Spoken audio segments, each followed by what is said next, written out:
നീ ഓടരുത്. നിന്നെ കയ്യോടെ പൊക്കാനായിട്ടാണ് ഈ രാത്രി വന്നത്. നീ അവിടെ നിൽക്ക്. രൂപ 1 2 അല്ല 3 ലക്ഷം നിന്റെ കയ്യിലുള്ളത്. നീ എനിക്കത് ഇപ്പൊ തരണം. പൈസ തരണം. നീ എനിക്ക് ഇപ്പൊ പൈസ തരണം. തമ്പി നീ കുറച്ചാളായിട്ട് തരാതെ മുങ്ങി നടക്കാൻ തുടങ്ങിയത്. എന്റെ പൊന്നു ചേട്ടാ, ഇല്ല കയ്യില്. കൈ വെച്ചോണ്ട് തരാതിരിക്കുന്നല്ല, കൈ ഇല്ലാഞ്ഞിട്ടാ. എടാ, കാശ് കൈ വരണമെങ്കിലേ നീ രാവിലെ എണ്ണീറ്റ് പണിക്ക് പോണം.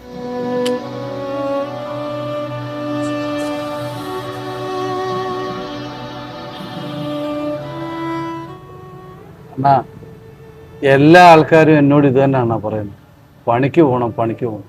സത്യം പറഞ്ഞ ഞാൻ മനഃപൂർവ്വം പണിക്ക് പോകാത്തതല്ല. അണ്ണാ, ഓരോ ദിവസവും എണീക്കുന്നത് ഇന്ന് രാവിലെ പണിക്ക് പോകണം, ഇന്ന് രാവിലെ പണിക്ക് പോകണമെന്നും പറഞ്ഞ തന്നെ, പക്ഷെ അനുവദിക്കുന്നില്ല അണ്ണാ. ഒരു തരത്തിലും അനുവദിക്കുന്നില്ല.